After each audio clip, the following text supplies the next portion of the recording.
Vietnam 1946. La France tente de reconquérir les colonies qu'elle a perdues lors de la Deuxième Guerre mondiale. C'est le début de la guerre d'Indochine. Je me suis dit, c'est parti pour l'aventure, la vraie. Tu as toujours voulu aller dans ce pays.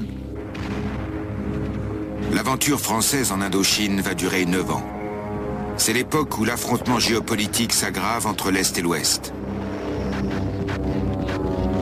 C'était une guerre coloniale. Cela devient un champ de bataille de la guerre froide.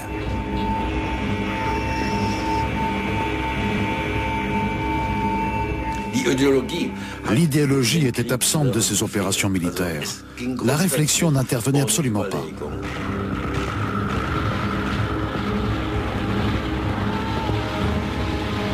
Dans ces rangs, on trouve des soldats originaires de tous les pays du monde. Les ordres sont donnés en français, mais on monte à l'assaut en criant « Hurrah !» comme en allemand. Car 70% des légionnaires sont d'origine allemande ou autrichienne. Les Allemands arrivaient par centaines. À l'époque, la Légion vivait par les Allemands. Des hommes qui la veille encore combattaient les uns contre les autres sont maintenant engagés ensemble dans une guerre qui sera la plus grande défaite de l'histoire du corps expéditionnaire.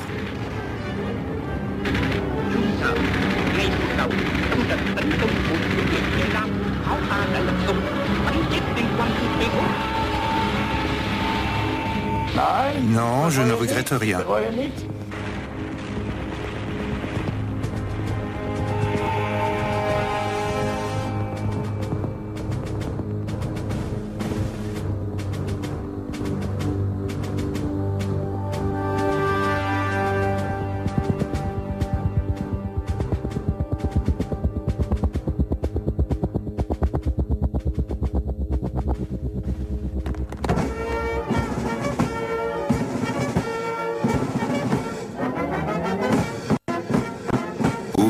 En Provence.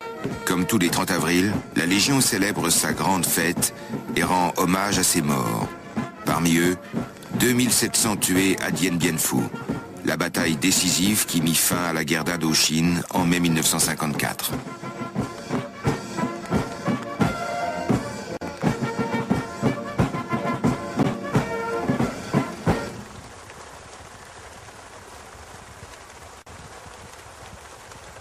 À l'automne 1954, dans ce cimetière en Indochine, on trouve presque uniquement des noms germaniques. Les Allemands ont été plus de 35 000 à combattre en Extrême-Orient. Ils n'avaient plus de patrie, et cette légion légendaire leur avait promis un nouveau toit, une nouvelle identité, ou simplement l'aventure. Car en 1945, l'Allemagne est en ruine. Et tous les Allemands ne vivent pas cette fin de la guerre comme une libération et un nouveau départ.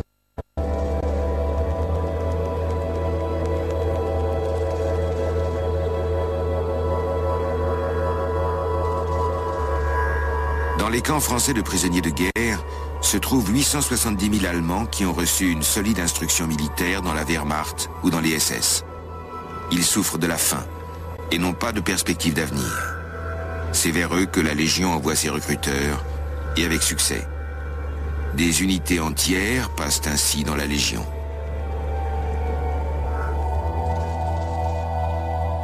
Günther Wojcik est un parachutiste de 22 ans lorsqu'il est fait prisonnier. Dans le camp, à la suite de bagarres, il est mis en cellule.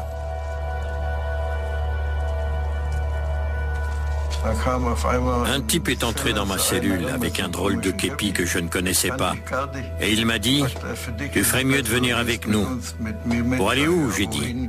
Légion étrangère. Tu fais 5 ans et après t'es libre. J'ai dit d'accord. Il m'a fait signer et aussitôt il m'a fait sortir. Environ 10 millions d'Allemands sont sans abri. Les familles sont dispersées. Des enfants et des adolescents errent dans le pays dévasté, à la recherche de parents et de travail, ou bien ils peuplent les camps de regroupement. Dans les casernes de la zone française d'occupation se trouvent des bureaux de recrutement de la Légion, et leur propagande parvient jusqu'aux jeunes dans les camps. Eugen Brause est un jeune adolescent lorsqu'il est chassé de Pologne avec sa mère et sa sœur. Sans travail, sans les papiers nécessaires, le garçon doit pourtant subvenir aux besoins de sa famille. Ende des Jahres Fin 45, j'avais 15 ans et j'étais persuadé d'avoir personnellement perdu la guerre. C'était l'échec. Je n'avais plus de pays. En zone française, j'ai entendu dire qu'on trouvait facilement du travail dans les colonies.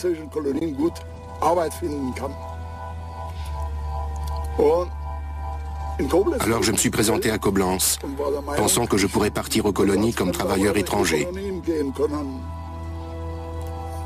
En fait, c'était la Légion étrangère. On avait à manger, on avait un chez-soi, un toit au-dessus de la tête. C'était surtout d'être pris en charge, de ne plus avoir peur de n'avoir rien à manger le soir.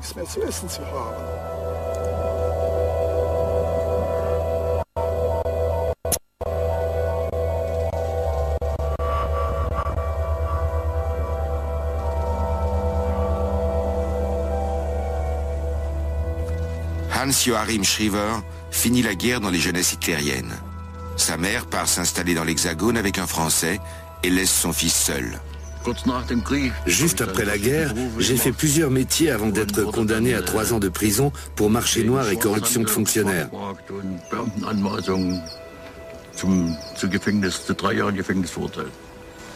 Un mois plus tard, j'ai réussi à m'échapper de la prison de Weissenfels. J'ai passé la frontière, mais ensuite je me suis fait coincer. Là, ils m'ont dit, si vous entrez dans la Légion, vous serez automatiquement français au bout de 5 ans et vous pourrez rester en France. De toute façon, j'avais envie d'aventure. Alors je me suis engagé dans la Légion. À la différence de l'Allemagne de l'après-guerre, la Légion se montre tolérante envers ceux qui ont eu des vies hors normes et des passés chargés. Elle devient leur nouvelle patrie.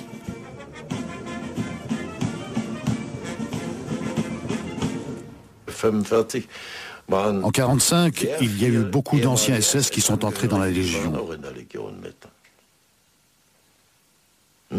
Et la France y gagnait, parce que ces gens avaient été formés sérieusement. Et elle pouvait les réutiliser pour ses objectifs à elle. Heinrich Kleinholz était encore mineur et sans papier. Au recrutement, on le vieillit de 2 ans. J'étais un gosse. À 17 ans, on est encore un gosse. Je mesurais 1,78 m quand je me suis engagé et 1,84 m quand j'ai été libéré. Vous vous rendez compte?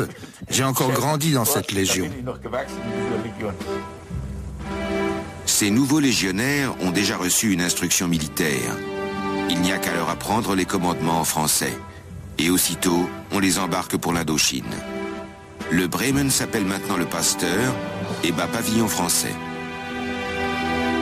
Après 28 jours de traversée, le navire arrive en Asie du Sud-Est. Autant dire au paradis pour ces hommes venus d'un pays en ruine.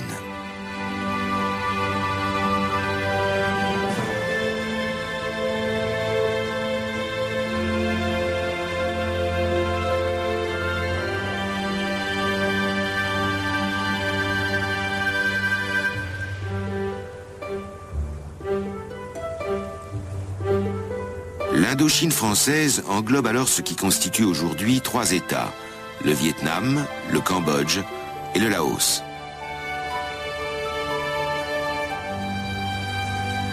Les Français administrent le pays depuis 1862 et goûtent le charme de ce qu'on appelle alors la perle de l'Orient. Après que la France a capitulé devant l'Allemagne nazie, ce sont des fonctionnaires de Vichy qui ont administré la colonie, sous contrôle japonais. Le Japon capitule en 1945 et abandonne la colonie aux Anglais. Mais la métropole veut récupérer ses territoires d'outre-mer. Ravagée par la guerre et la collaboration, la nation entend, grâce à ses colonies, retrouver sa grandeur passée et faire oublier l'humiliation de 1940. Dès l'automne 1945, 70 000 volontaires sont envoyés en Indochine, dont beaucoup de légionnaires. Ils débarquent à Saïgon et ils s'adaptent vite.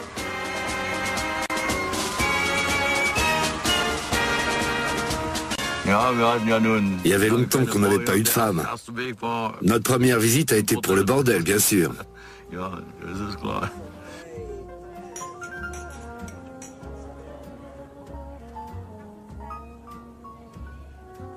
En 1948, il y avait des bordels officiels.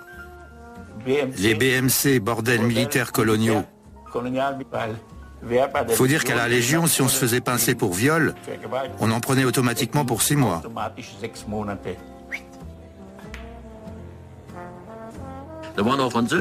Il y avait aussi des Françaises dans le bordel, et beaucoup parlaient allemand, parce qu'il y avait beaucoup d'Allemands qui arrivaient à Saigon.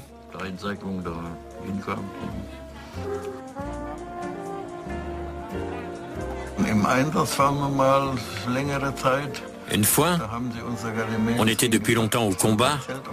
Ils nous ont amené des filles. Ils ont monté une tente et on a fait la queue pour attendre son tour.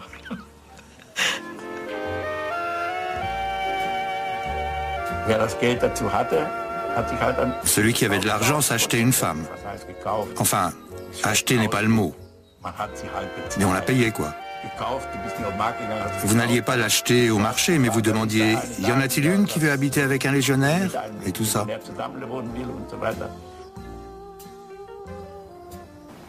Du bist schön. Das Lächeln deiner Lippen, der Glanz deiner dunklen Augen, dein zarter Körper, dein schwarz schimmerndes Haar. Und so liebte ich dich, wie den Zauber dieses Landes, wie man nur hier lieben kann. Toi Yu Kolan.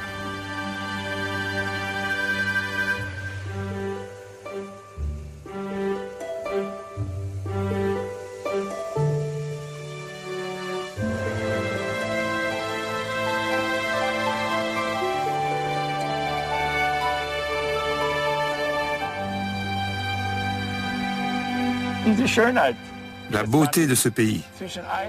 D'un village à l'autre, il y avait 4, 5, 6 kilomètres de rizières, des palmiers, etc. On absorbait tout ça en soi, tellement c'était beau. Pour moi, c'est un des plus beaux pays qui soit. La beauté exotique de l'Indochine fait oublier aux légionnaires l'objectif de la domination coloniale, l'exploitation économique du pays. Les matières premières de l'Indochine, destinées au marché mondial, sont le sel, le caoutchouc et le charbon. Elles sont exploitées sur une grande échelle et extraites par une population astreinte au travail forcé. L'Indochine est la plus rentable des colonies françaises. La coloniale empêche la naissance d'une industrie nationale. Le pays est anémié, la population de plus en plus misérable. La résistance à la domination française se renforce.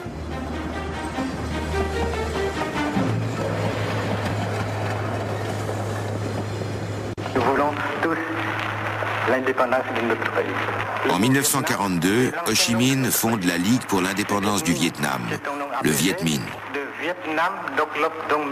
C'est-à-dire la Ligue pour l'indépendance du Vietnam. Le 2 septembre 1945, retentissent à Hanoï les premiers mots de la déclaration d'indépendance américaine, citée par Ho Chi Minh, qui proclame la République du Vietnam. La résistance ouverte contre l'administration française éclate au grand jour.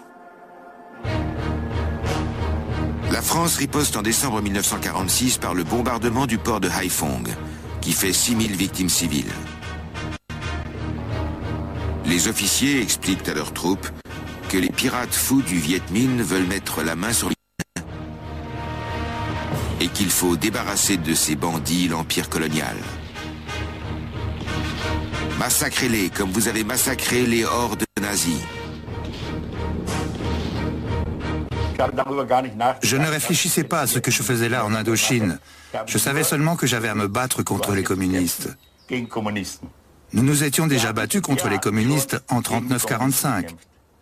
Donc ce n'était que la répétition de 39-45, juste dans d'autres conditions. Là, j'étais avec les Français et je me battais contre les communistes.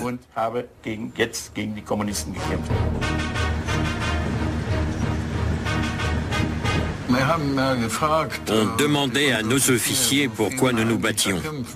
Ils répondaient « pour la culture européenne ». Nous, on se disait « jolie culture qui démolit tout ».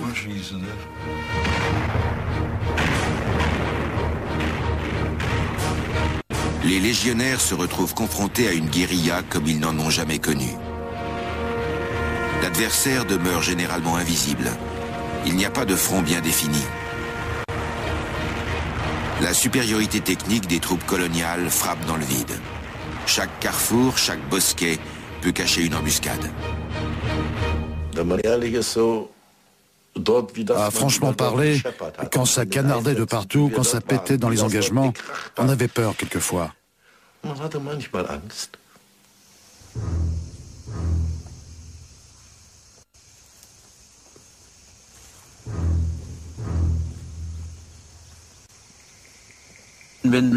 Quand on attaquait un village, on ne voyait personne. Ils avaient tous disparu. Ils se cachaient sous terre, refermaient les trappes et voilà.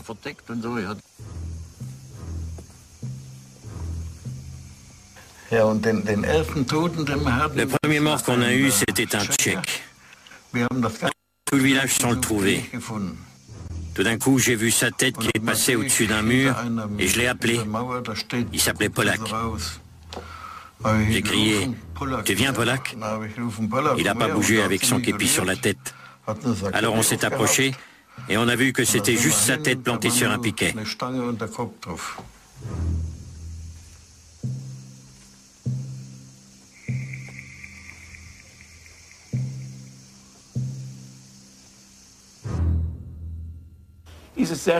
C'était très difficile de repérer le Viet Minh local. C'était pratiquement impossible. Et c'est ce qui faisait leur force.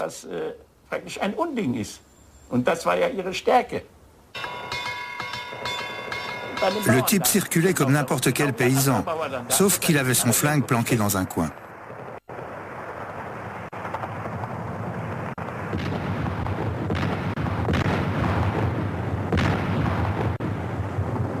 Les légionnaires ont l'impression de se battre contre la population tout entière. Plus d'un se fait tuer à la première embuscade. On était 15 et on s'est fait attaquer dans une rizière. Au retour, on n'était plus que 4. Tous les autres s'étaient fait descendre. Ils y ont laissé leur peau.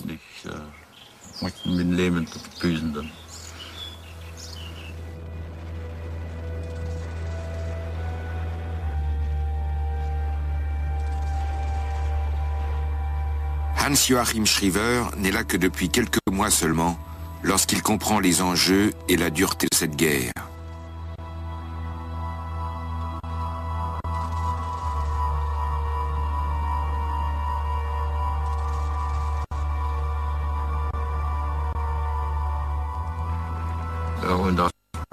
Là, je me suis dit, je ne marche plus. Parce qu'enfin, pourquoi? Ça ne vaut pas le coup. Ça a été le déclic. Je me suis dit, j'en ai ras-le-bol, je me barre.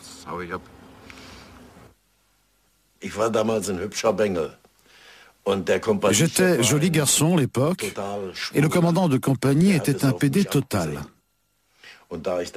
Il avait des vues sur moi. Et comme c'était pas mon truc, ça a fini par tourner au vinaigre, et je lui ai tiré dessus.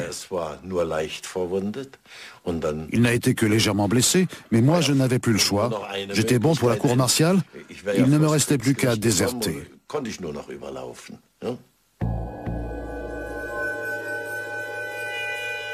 Au cours de cette guerre, ils sont des milliers à changer de camp. Il y aura 1400 Allemands qui déserteront, pour des raisons souvent personnelles, ou bien qui, faits prisonniers, se laisseront recruter par le Viet Minh, comme naguère par les Français.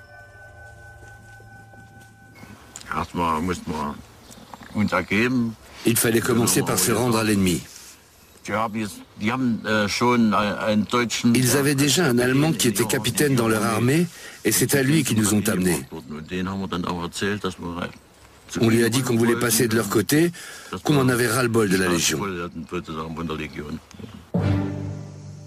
Cet officier fait partie d'un groupe d'antifascistes et de juifs allemands et autrichiens passés par les camps d'internement français pendant la Deuxième Guerre mondiale, puis engagés dans la Légion et qui avaient déserté dès le début de la guerre d'Indochine. Certains d'entre eux, comme Ernst Frey ou Erwin Borchers, étaient rapidement devenus officiers dans le Viet Minh et étaient de proches collaborateurs du général Giap. Ils publient un journal de propagande pour le Vietnam, Waffenbrüder, frères d'armes. À la différence des déserteurs plus récents, ils ont changé de camp par conviction idéologique. et se charge désormais de l'éducation politique de ces hommes qui ont d'abord combattu pour Hitler, puis pour l'empire colonial français, et maintenant pour la libération du Vietnam.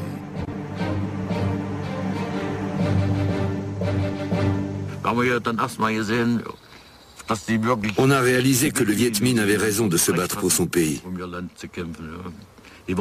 Ils avaient été occupés tellement souvent et on ne le savait pas. Par les Japonais, par les Chinois, tout ça. On ne le savait pas avant. C'était un hymne en l'honneur de Ho Chi Minh. Il le chantait toujours dans toutes les grandes occasions. Je ne sais plus les paroles en entier, mais c'était comme ça.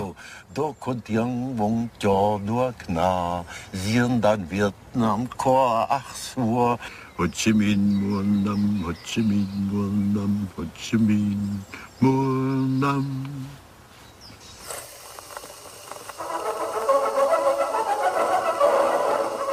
Les nouveaux venus vont faire de la propagande dans les villages, jusque devant les positions françaises. À coups d'arguments politiques et en leur promettant un rapatriement rapide, on incite les anciens camarades à déserter. Les premiers temps, c'était l'unité de propagande.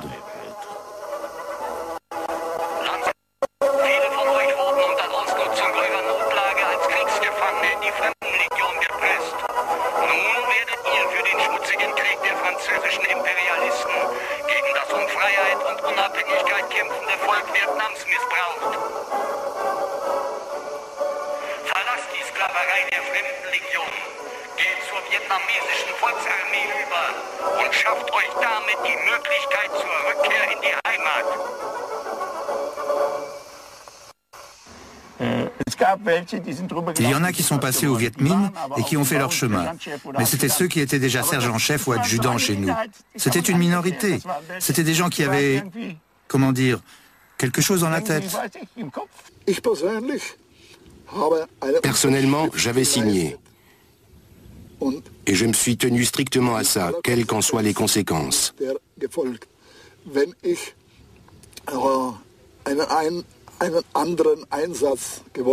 Si j'avais voulu m'engager ailleurs, j'aurais fait le nécessaire.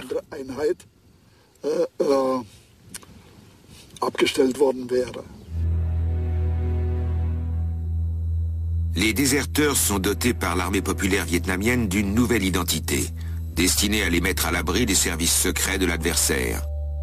En qualité de chef des déserteurs allemands, Borchers signe les papiers de son pseudonyme vietnamien, Chien Si, le combattant.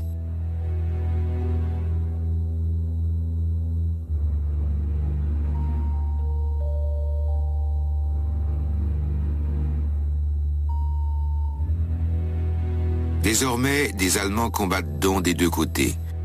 Les déserteurs sont appelés par leurs camarades vietnamiens Vietnam Moi, les nouveaux Vietnamiens. Une fois de plus, ils s'adaptent à leur nouvelle situation. Mais cette vie parmi les Vietnamiens, sans les camarades allemands, n'est qu'une étape intermédiaire. Plus ils s'installent dans ce monde étranger, plus ils ont le sentiment d'être non plus des mercenaires, mais des exilés. Ils voudraient rentrer au pays.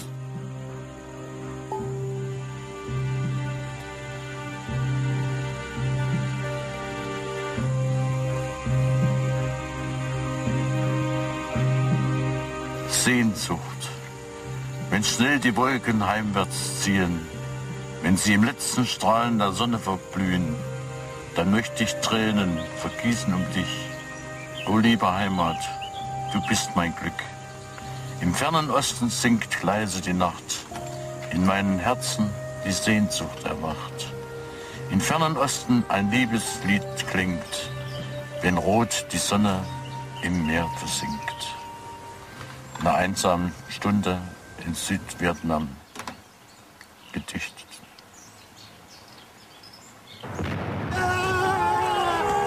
L'armée populaire du Vietnam est mal équipée, et ses Allemands viennent à point nommé. Leur compagnie était armée de machettes, quelquefois d'épieux. J'ai vu une compagnie qui avait juste une mitrailleuse légère datant de la Première Guerre mondiale. Ils ont dit, si les Allemands nous rejoignent, on va gagner la guerre. Ils ont dit ça. Les anciens légionnaires apportent une vaste compétence technique et stratégique. En plus de la propagande, j'ai fait l'instructeur armement, car les armes qu'avait le Viet Minh étaient pour la plupart des armes prises aux Français, et je m'y connaissais.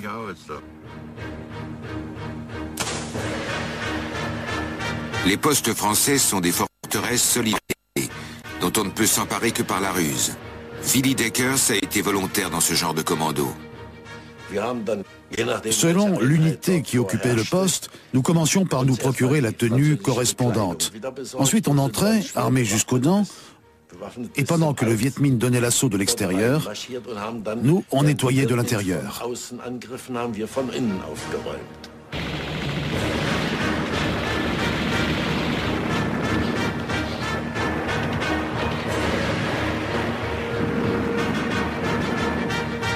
Und dann 51 haben wir ja einen Zug überfallen, der vordere Panzerwagen. En 51, on a attaqué un train.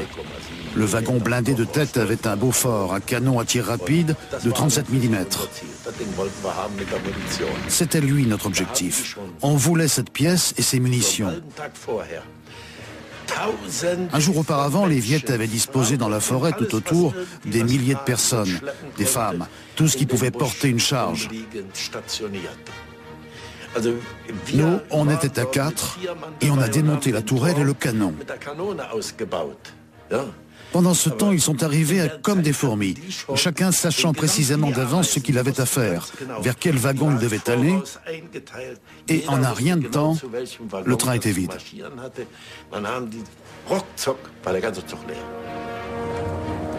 Avec le matériel saisi, on crée des fabriques de munitions dans les montagnes. Grâce aux Allemands, l'armée de paysans devient une troupe bien organisée. En 1950, Mao Tse-tung instaure un régime communiste en Chine et accroît l'aide aux camarades vietnamiens. Des troupes et du matériel affluent à travers la frontière.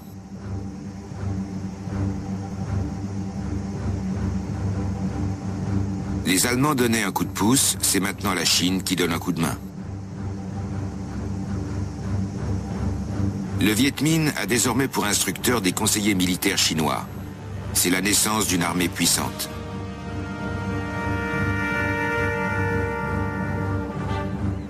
Jusque-là, les États-Unis avaient soutenu la lutte du Vietnam pour son indépendance. Mais à présent, craignant une hégémonie communiste en Asie du Sud-Est, la superpuissance se range aux côtés des Français et prend en charge 78% des frais de la guerre. Le vice-président Richard Nixon, qui sera plus tard responsable de l'escalade au Vietnam, se rend en Indochine.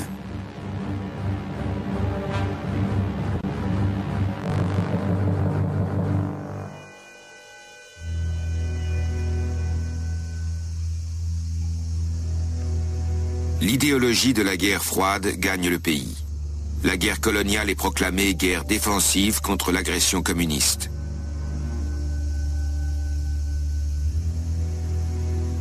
Les embuscades se multiplient et en représailles, les massacres succèdent aux massacres.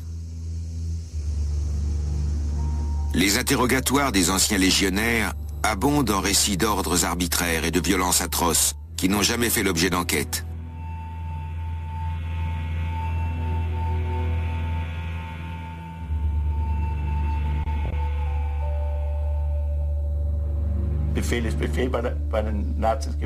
Un ordre était un ordre chez les nazis. Et pour moi, à la Légion, c'était la même chose.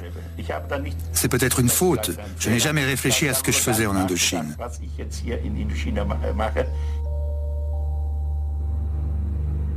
Dans un compte-rendu d'interrogatoire, on peut lire « L'ordre était de raser le village. Les légionnaires devaient abattre tout ce qu'ils rencontraient. Bilan, 5000 morts. »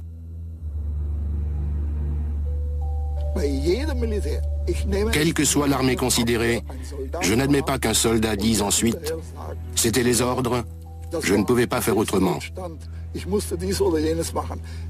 Personnellement, je n'admets pas ça, parce que j'ai vécu ce genre de situation. Bon, c'est vrai qu'on s'attire des ennuis, de très graves ennuis, qui peuvent aller jusqu'à la prison. Mais on peut refuser d'obéir.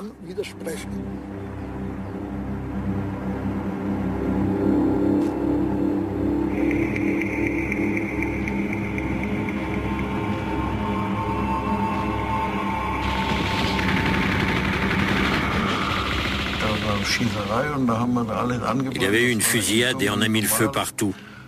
Au Tonkin, c'était normal. Quand nous sommes revenus, mon capitaine m'a dit « Va voir dans la maison d'où est parti le signal ». Je n'ai vu personne et j'ai mis le feu là aussi. Dans les dossiers, on lit ceci. Après l'assassinat du gouverneur par des partisans vietnamiens, 2 gros villages ont été en représailles entièrement incendiés. Les femmes et les enfants ayant été enfermés dans les habitations.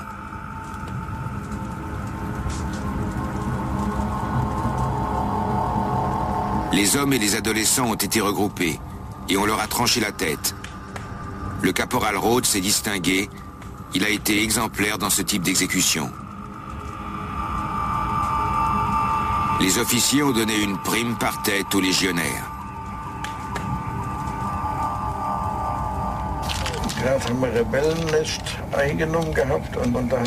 On avait pris un nid de rebelles. J'ai trouvé et gardé ces photos en guise de butin. Je les connais pas, ce sont les rebelles.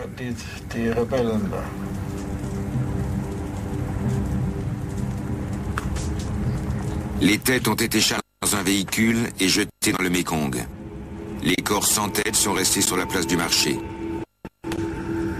Dans un autre cas, on a arrosé les prisonniers d'essence et on y a mis le feu. Ou bien on a versé l'essence sur le sol et on y a poussé les prisonniers.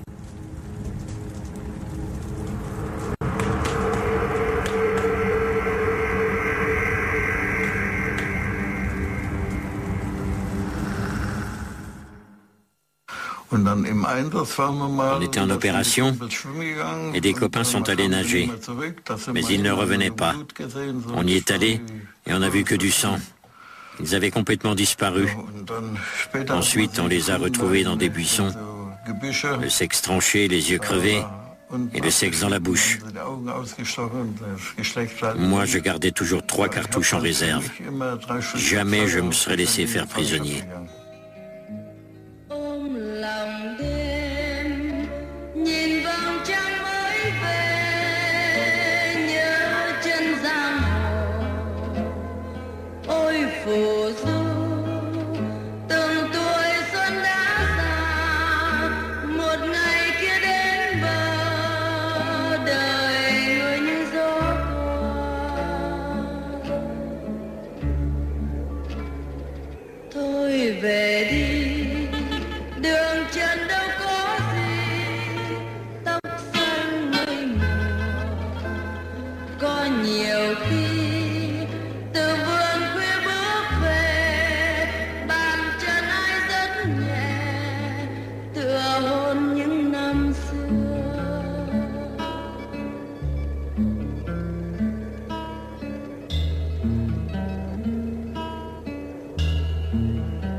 On nous disait que tous ceux qui venaient de pays démocratiques pourraient rentrer chez eux.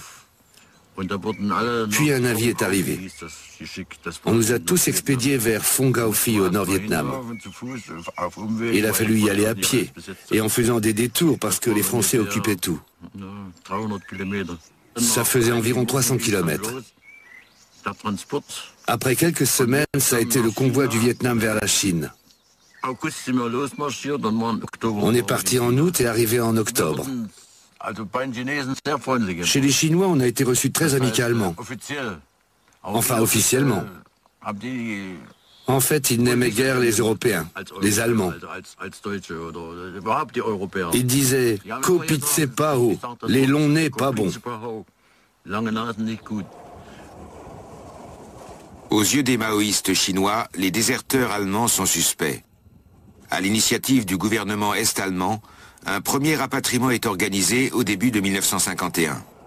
Il y en aura 7 au total. Des conseillers politiques accompagnent les rapatriés à partir de Moscou, afin que puisse être entrepris un travail préparatoire sur chaque légionnaire. On a débarqué à Francfort-sur-l'Oder et on a franchi le pont.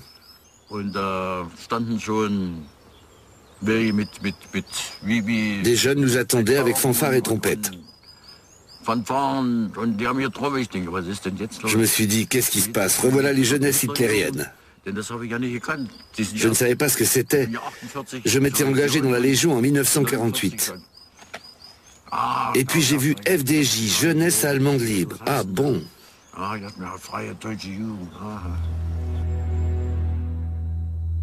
C'est en qualité de président de la FDJ que Erich Honecker avait préparé ce retour des déserteurs et prisonniers de guerre. Et il les avait classés d'avance comme politiquement suspects. La sécurité d'État, la Stasi, intervient et surveille les anciens légionnaires. On organise pour eux un camp d'accueil.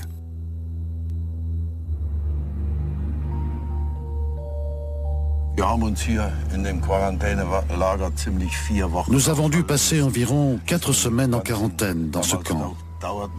Parce qu'à l'époque, les analyses de sang prenaient plus de temps, avant qu'on soit sûr de ne pas être atteint de maladies contagieuses.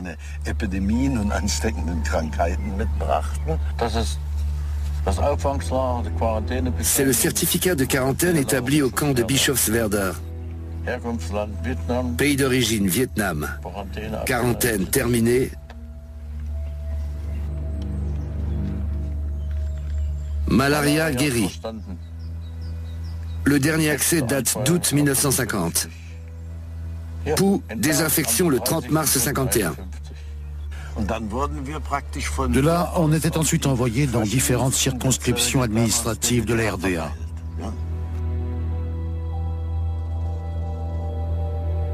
Tous les anciens légionnaires sont suivis par des collaborateurs officieux de la Stasi.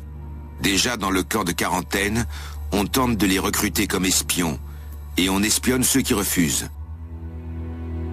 Le ministère demande des rapports mensuels sur le comportement psychologique et moral des anciens légionnaires, et en particulier sur leurs relations avec l'Ouest, car c'est contre l'Ouest qu'on veut les utiliser. Öffentliche Pressekonferenz im Friedrichstadtpalast. Professor Gerhard Eisler dankte dem vietnamesischen Volk, mit dessen Hilfe ehemalige deutsche Fremdenlegionäre aus dem schmutzigen Krieg heimkehren konnten. Schriever est tout de suite amené à Berlin, afin qu'il dénonce dans les médias les pratiques de la Légion étrangère. Ils nous ont invités à la conférence de presse, après nous avoir mâché d'avance tout ce que nous devions dire. Ils nous ont fait boire pour être sûrs qu'on signe. En fait, tout n'était pas vrai. La patrie que retrouve Schriever est engagée dans la guerre froide, et il se trouve mobilisé dans cette guerre. Son histoire devient une arme de propagande entre les mains d'un pays qui lui est devenu étranger.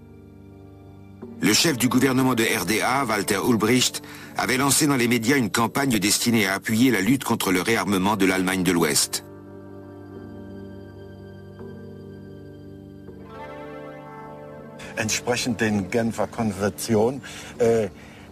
D'après les conventions de Genève, les Français avaient le droit de nous poursuivre comme déserteurs pendant au moins 15 ans.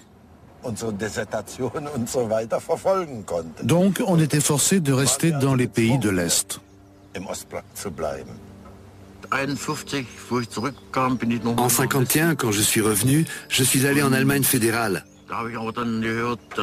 Mais là, j'ai appris que notre ancien chef de délégation, Jackie Holsten, venait d'être arrêté comme déserteur. Je me suis dit, ça devient dangereux. J'ai eu une telle frousse que je suis revenu en RDA. En Allemagne de l'Ouest encore, le recrutement de la Légion fait problème. Les premiers légionnaires allemands sont rentrés, et la Légion continue à servir de refuge à des jeunes gens égarés. Elle recrute sur le sol allemand, dans la zone française d'occupation et dans les camps de réfugiés. L'opinion publique l'admet de plus en plus difficilement, et les pressions politiques se font plus fortes. À partir de 1953, la Légion fait passer en fraude la frontière à ses recrues allemandes. À la gare de Landau, en zone française, il se présente jusqu'à 50 volontaires par jour qui se précipitent au bureau de recrutement de la Légion étrangère.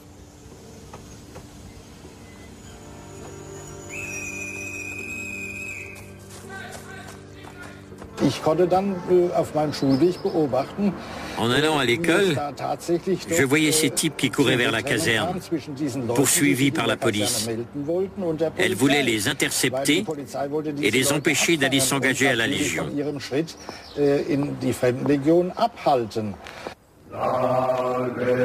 La guerre d'Indochine devient de plus en plus dure. Et ceux qui parviennent à s'engager sont embarqués dès la fin de leur instruction pour l'Asie, où les attend la dernière grande bataille qui mettra fin à cette guerre. Le diable marche avec nous. Effectivement, le diable est de la partie. Dans cette vallée perdue à la frontière du Laos, Dien Bien Phu.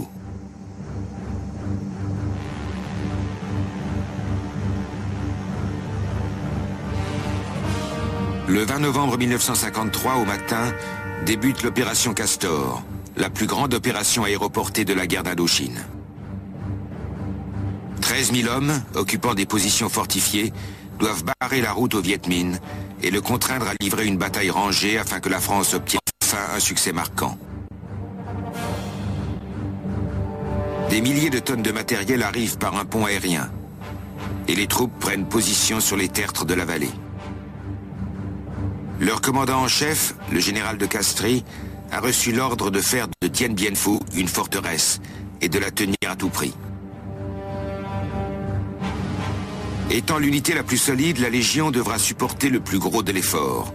Effectivement, 1500 légionnaires se feront tuer dans la fameuse poêle à frire de Dien Bien Phu.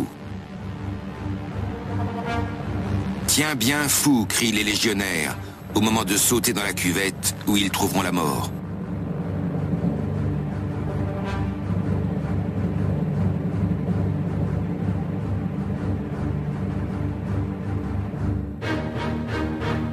Dès qu'il a connaissance de la manœuvre française, le général Giap, commandant en chef des troupes du Viet Minh, fait faire mouvement à une armée de 50 000 hommes. Avec le soutien de la population, ils accomplissent un exploit logistique et stratégique. Des centaines de kilomètres de routes sont construites dans la jungle. Les divisions lourdes amènent plus de 200 pièces d'artillerie.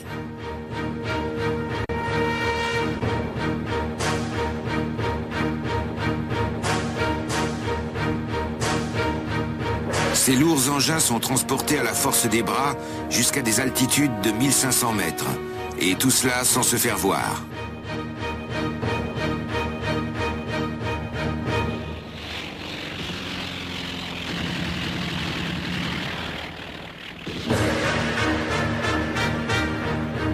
La France, dans une ultime posture coloniale, a complètement sous-estimé son adversaire. Les optimistes, surtout les jeunes officiers, disaient « Ils n'ont pas plus de quelques obus par jour à nous balancer ».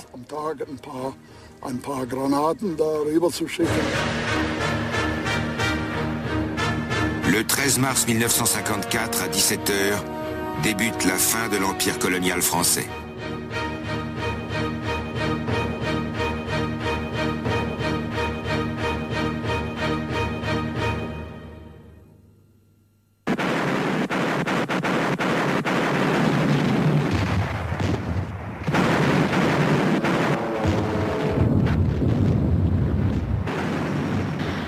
Les positions avancées tombent immédiatement.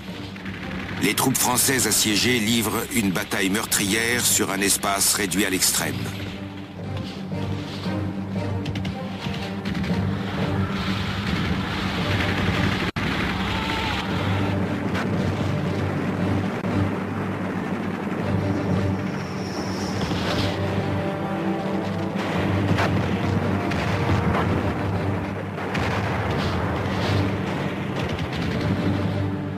Ce sont des vagues humaines qui montent successivement à l'assaut des positions françaises. 23 000 soldats vietnamiens périssent dans la bataille.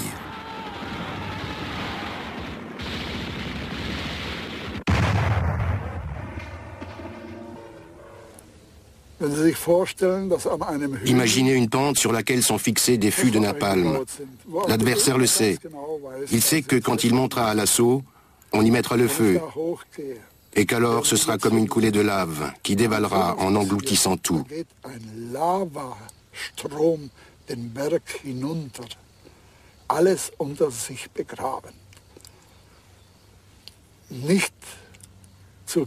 Sans parler des cris, de la chair brûlée, de la puanteur.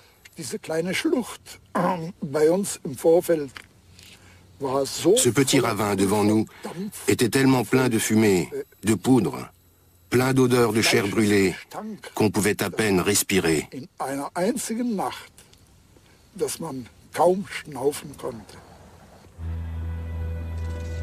Le combat fait rage pendant 57 jours et 57 nuits, avant que les défenseurs ne soient plus en mesure de repousser les assauts.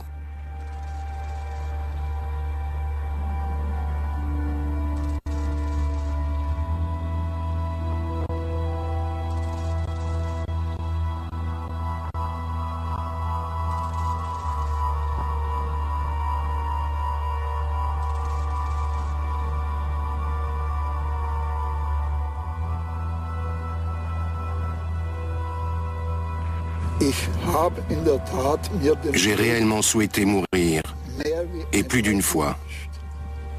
Oui. Parce qu'arrive un moment où il y a des choses qu'on est moralement plus capable de supporter.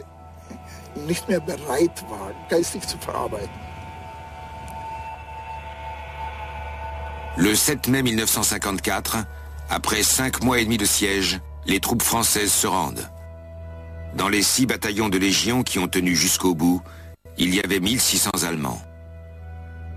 7000 légionnaires entament une marche de plusieurs semaines vers la captivité. Ils ne seront que 2000 à en revenir.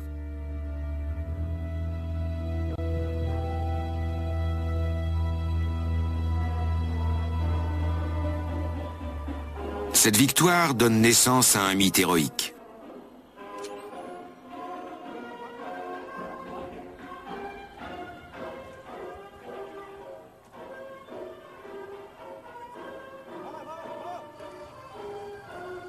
C'est la première fois dans l'histoire des guerres coloniales qu'une puissance colonisatrice est contrainte par les armes à battre en retraite. Ho Chi Minh et l'armée populaire vietnamienne ont remporté une grande victoire, et la propagande communiste en fait l'un des plus grands triomphes de l'histoire et le tournant décisif de l'histoire du Vietnam.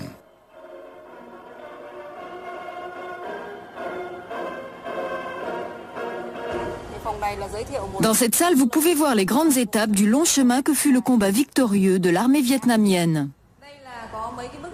Cette photo montre Ho Chi Minh avant son retour à Hanoï en 1954. Là en bas, c'est la guerre de 9 ans contre les Français et la victoire de l'armée vietnamienne à Dien Bien Phu le 7 mai 1954. Sur cette photo, on voit Ho Chi Minh décorant les soldats victorieux. Les décors mis par Ho Chi Minh et l'étoile rouge. Je suis là, à droite, et je salue. Là, c'est Wang Dang Nguyen. Il était sous-officier dans le commando d'assaut qui a obligé le général de Castries à se rendre.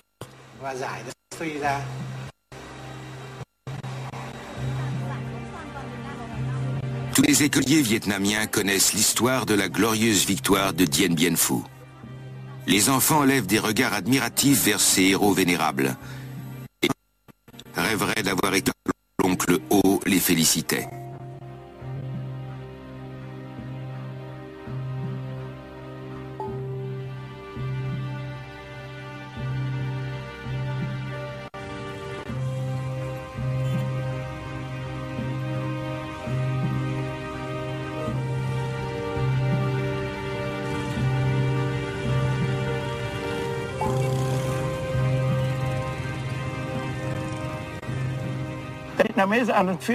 Les Vietnamiens ne sont pas d'un caractère rancunier. Il faut voir ce qu'ils ont subi. Eh bien, ils n'ont pas de rancune. C'est un peuple qui a de la gaieté et qui oublie très vite. Je ne sais pas si en Europe on aurait oublié tout ça aussi vite et sans rancune.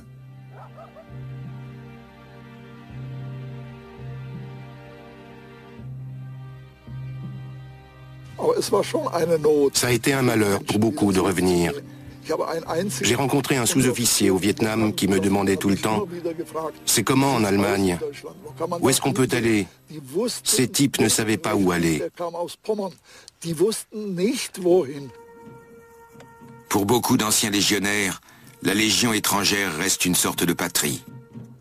On n'y honore pas seulement les vainqueurs. Ceux qui ont livré des batailles perdues sont honorés aussi comme des héros, comme des frères d'armes, qui ont été solidaires jusque dans la mort, et qui ont ainsi accru la gloire de la Légion.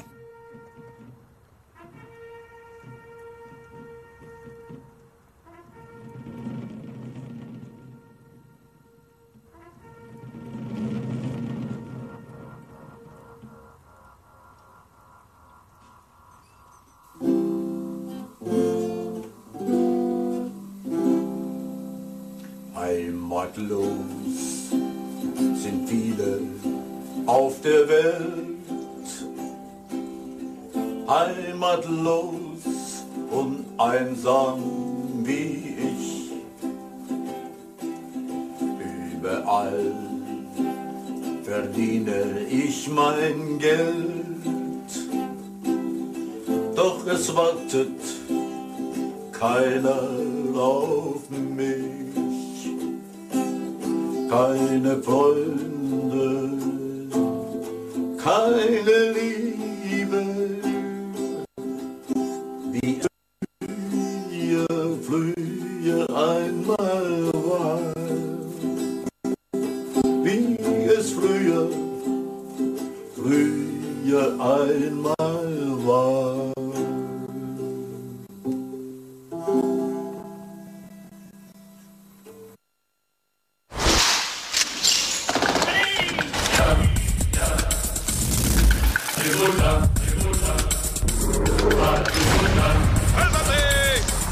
Guarda,